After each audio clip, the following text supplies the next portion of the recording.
Hey guys, I'm back here this week with another tutorial for you. I've been doing the audio device series, but this week I decided I'm going to take a break. I wanted to do a tutorial today on the choke feature with the drum racks because I kind of started a side project where I just do like hip hop stuff lately, and I had to learn how to use the choke feature because I'd never used it before. So essentially what the choke feature is, I'm going to open up a drum rack that's just a preset from Live that's already set up, and choke features been used on drum machines for a long time, and essentially what it does, let me open this up. Oh, here, it's already open up.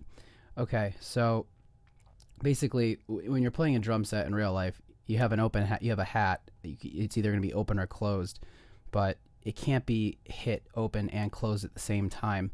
So essentially, like, a lot of times this choke feature is used on the closed hat and the open hat, so that when you play the open hat or a closed hat, they're going to cut each other off to make it more natural. So if I play, let's see, we're on key A sharp 1, so, and then F sharp 1, so you can hear that when I hit those, if I just hold the open hat, it plays through, but if I hit the closed hat at the same time, it'll cut it off or choke it to stop. So how this works is what I had to learn because I didn't understand. If you go to these features, to get to this though, if you just had it open normally like that, you need to go to this second one, and you need to actually, this IO won't be selected either, so you need to go to this part right here and hit the IO, and then it will open up the different options for each little pad essentially. So if you go to it, it shows like it has a choke section, and most of them have none, but as you can see, the closed hat and the open hat have it, and there's none or 16 choices. And I first was kind of confused on how to use this because you know, there are 16 pads here, so that's what kind of confused me.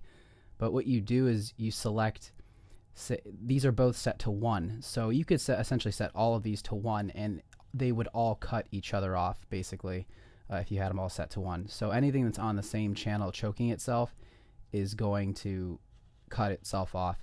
So what I did here with this kind of hip hop track, I've been playing around with 808s and kind of learning how they tune the drums and stuff. So I just kind of used the same kick and copied it a bunch of times and then repitched them all to get this.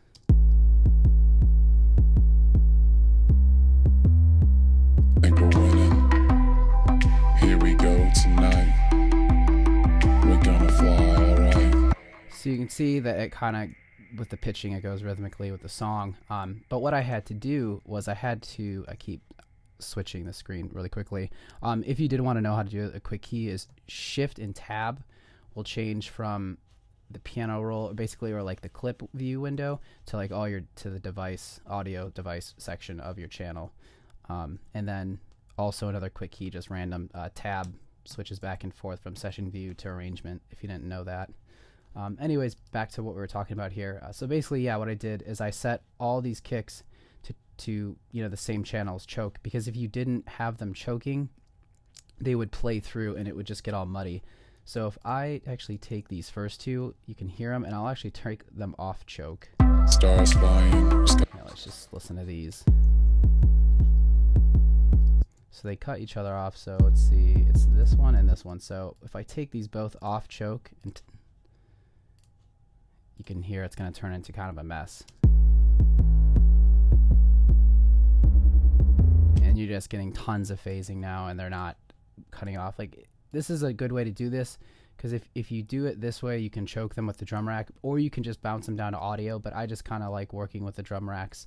So this was a really quick tutorial. I just kind of wanted to go over this feature because it was something that I just had to learn how to use recently just to do this song, because I've put stuff in drum racks before, but I've never had to sit there and kind of figure out how to get them to cut each other off. So I hope this video helped. If you have any questions or have any ideas for other tutorials that you'd like to hear, also I'll put a link to this song in the video too if you want to check it out. Anyways, I hope you guys have a great night.